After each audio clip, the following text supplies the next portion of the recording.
The whole is the sum of all of the parts. This concept has become really clear to me over the last, 20 or so hours in my experiment.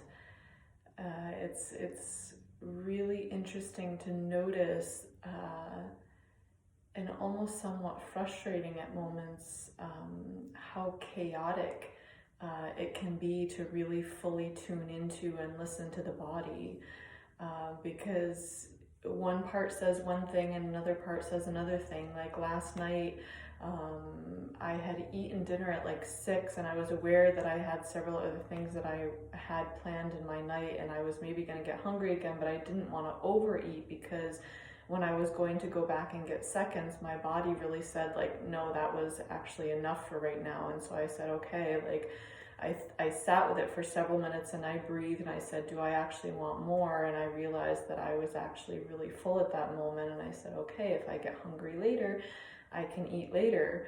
And by the time that I realized that I felt hungry again, it was like 9:30, and I tend to not really like to eat that late, but I was feeling really hungry, and I was really tired. And so I was, sitting with this and saying, okay, body, what is it that you actually want? So I asked my body, if any of you are familiar with body testing, I stood and I asked a couple of questions, and the body either rocks forward or backward, and you ask a couple of questions that you know the answer to make sure that it's kind of in that rhythm, and then you can ask it like, okay, body, would you like to eat right now? Would you like to eat an apple? Would you like to eat, whatever it is? And my body said, no, I don't want to eat right now. Even though on my stomach, it felt really hungry. So I showered and I got into bed. And when I got into bed, I actually realized that I wasn't hungry, that I was actually still quite full, even 3.5 hours, 4 hours after I had eaten, because it was a very nourishing meal. Not that I had eaten a lot, but it was a very nourishing meal. And so I realized, I said, okay, there seems to be this signal that I feel hungry. My belly is giving me the signal that I usually feel when I feel hungry. Is this covering something else up? And I just sat with that inquiry a little bit. And what I came to is that a call that I had been on from 8 to 9, it had stirred up quite a lot of stuff inside of me. And then I had read really quickly, just scanned an article after that also kind of had a similar effect of like, wow, like there's a specific topic that I've been looking a lot at recently that feels important for me to look at, and it stirs the pot quite a bit. So I realized that part of that hunger, even though I felt it on a physiological level, I felt hunger, that a part of that hunger was actually a result of me trying to stuff down or cover up the activation that was created from these two stimuli that I had come in. And that was a big awareness for me, even though I've been aware for a while that that's probably what's happening when I eat too much. I hadn't really necessarily had the awareness that even physiological feelings of hunger might be somehow related to me feeling like I can't handle something, like I don't have the capacity to handle some sort of emotion that's arising. And so the hunger is like, oh, stuff it down again, stuff it down again. So that was interesting, and it was beautiful that I decided to go to bed because I really was tired. And so in my meditation this morning was when I realized like the whole is the sum of the parts. It's really fascinating to consider, okay, like my stomach might actually have different needs than my muscles.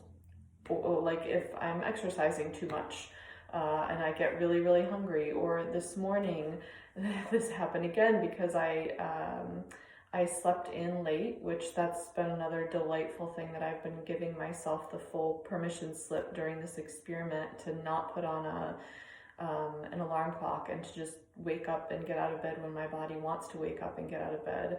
And that's just been delicious.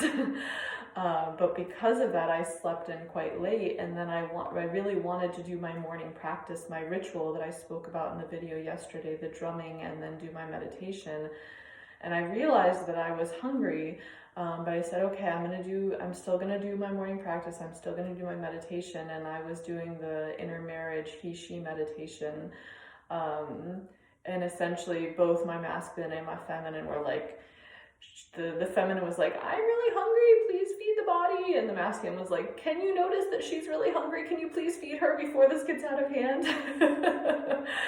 So it was interesting. So I decided to kind of finish the meditation a little bit more quickly than I normally would. And before I got up to go get something to eat, because I'm aware that my norm is when I'm that hungry, like I was very, very hungry by this point. When I'm that hungry, my tendency is to just like start grabbing whatever is around, like, oh, there's an apple, let me grab that. Oh, some cashews, let me eat that. And so I asked my body, I said, do you want to eat some apple? And it was kind of in this space of like, yeah, I'm not like super excited about it. I really would prefer warm food, but if you want to have like a couple bites of apple and a couple bites of cashew while you're warming up your food, you know, I'll kind of deal with it. And so I did. I had a half of an apple and I just ate a couple of cashews, and I really felt like, oh, this isn't really what my body wants. It's not going to make it purr, which is my focus, right? Bring radical awareness, exquisite awareness to my body so that I make choices that make it purr. And I realized like, well, this is not really making it purr, like it's accepting it. And then when I started eating the warm food that I had warmed up, I just felt, oh, yum. Like that really felt like my body was very receptive to that. So now I'm having all these reflections on receptivity, which I will speak about, but that's what I really wanted to share today, that I'm just going to check. Yeah, that sometimes, the last thing I wanted to say is that sometimes it can be frustrating and feel chaotic to really tune into the body, because there are moments when it's easy to determine like, okay, I'm really hungry right now. But there are a lot of times when messages are mixed, and you know, your bladder is telling you one thing while your colon is telling you something else, and then your brain is telling you another thing, and then your heart is telling you another thing. And I think that that's part of the process of dropping in and tuning in. It really requires two big things. One is patience, like a lot of patience, and compassion, and keen discernment. Being able to discern, okay, I'm feeling this, but is the message that I'm actually hungry, or is the message that I'm trying to avoid something else? So yeah, patience and keen discernment seem to be really big in paying attention to this whole, to the whole of the body, and knowing that it's made up of parts that may each have their own needs at any given moment. Have fun.